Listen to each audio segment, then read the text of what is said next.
you guys know what it looks like to hope for something for a long time, and I just think people would benefit from hearing your story. So, Okay. let's dive in. A couple years after we had been married, we started to get these messages, we call them prophetic words, from various people in our lives, people that we didn't know. We might travel to South Africa and meet somebody there, and they would be like, oh, I feel like God has something to say to you, and here's what it is.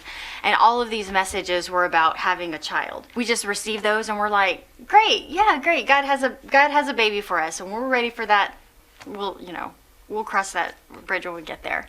Then we started to have a child, and then there was no child. And so 1 year's passing, 2 years passing, 3 years passing, and we're starting to go, well, I thought God said that.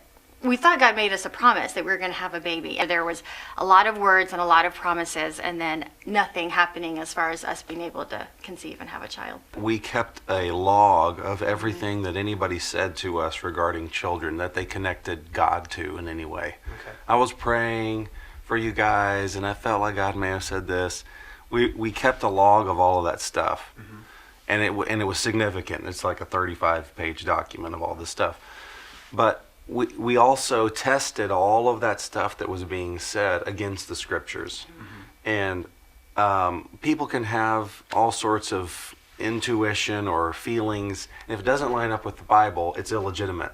And what we found is that everything that we're hearing lines up perfectly with everything the Bible tells us about who God is. So that gave us confidence to have hope and to put faith in these things and to believe this is really God speaking to us. I'm interested, what were doctors saying to you guys in the midst of these 4 years where you were waiting?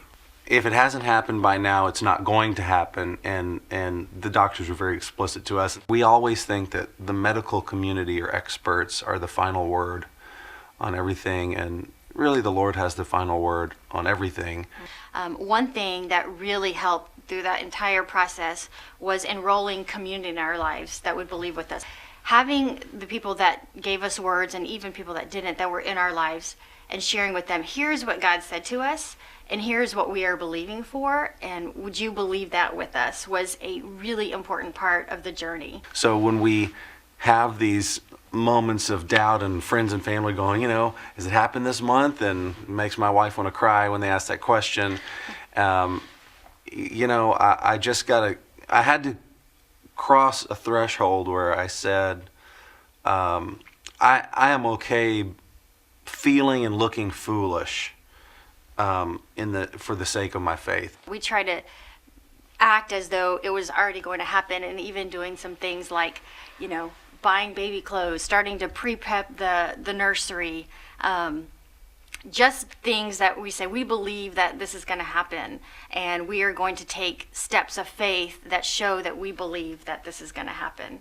And I felt crazy sometimes, I'm not going to lie. I felt like I am buying baby clothes right now, and I feel really stupid, and this is dumb. And there were definitely moments in the process where I struggled to believe, and I really needed to rely on community, and I would go back and I would read all of the words that people had given us, like as a reminder, and as a reminder of you're not crazy. And about once a month we had tears around here, and we had to remind ourselves of, we'd pull out that document and That's go, right. this, we're not imagining this, and the pain that we feel in this in-between time is real, and we have to continually give that back to God and go, it's your choice, apparently, that we be in this stretching middle time, and so we're just the pain and the confusion that we feel in this time, we're just going to turn that over to you. When you're in that in-between place of I can see with my eyes, I can see the reality of this, with my eyeballs, but I also know in my spirit there's a different reality, which is the reality of faith and God. And when you're in that in-between time, we have such a unique opportunity here. I don't want to miss this. I don't want to miss the opportunity to believe God before we see Him. Well, now your hope has been fulfilled. I've got the Christmas card to prove it. Joy Alma was born into the world. So talk about life on the other side of the promise that God made you? It was a struggle to believe it before it came into being and to see not with our eyes but with our hearts. But man, that hope does not disappoint. I'm not sad about any of the things I said and telling people we're going to have a baby. We said that so often to people, and they're like, "You've been saying that for 3 years." Yeah, well, we're going to keep saying it. As you think about the waiting and this hope that's had to be cultivated, what has this been about for you guys? It was about God being who he says he was. My hope was not in anybody's ability to produce a child for us, or even ourselves, but it was in God being the same God that promised all of those things in the scriptures, in the Old Testament and in the New Testament, and fulfilling them, and him doing the same thing today.